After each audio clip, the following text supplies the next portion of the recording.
አሁን ስድስተኛው ፕራክቲካል ስቴፕ ላይ ደርሰናል። ራሳችሁን ቅጡት።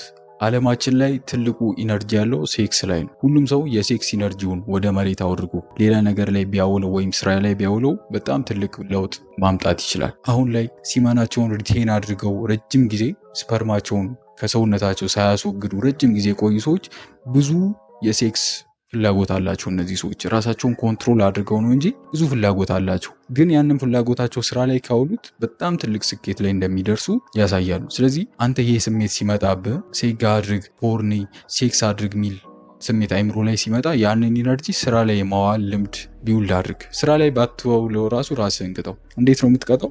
ከቻልክ እንትን አዘጋጅ፣ ላይክ ላስቲክ ነገር ማለት ነው። ለምሳሌ አሁን እቺ አትሆንም እንጂ እቺ የብር ላስቲክ አለች አይደለ?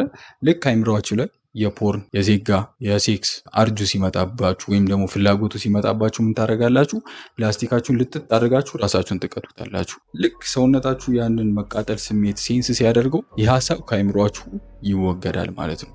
ኦር ደግሞ እጃችሁ ላይ እንደዚህ አይነት ነገር ማድረግ ማትፈልጉ ካላችሁ ልክ የሀሳብ አይምሯችሁ ላይ ሲመጣ ተነስታችሁ 20 ፑሻፕ በመውረድ ራሳችሁን ትቀጡታላችሁ ማለት ነው። በዚህ መንገድም ራሳችሁን ኮንትሮል ማድረግ ትችላላችሁ። ኦር ደግሞ ስራ ላይ አውሉት። ይሄ ስሜት ሲመጣ ጂም መግባት ትችላለህ።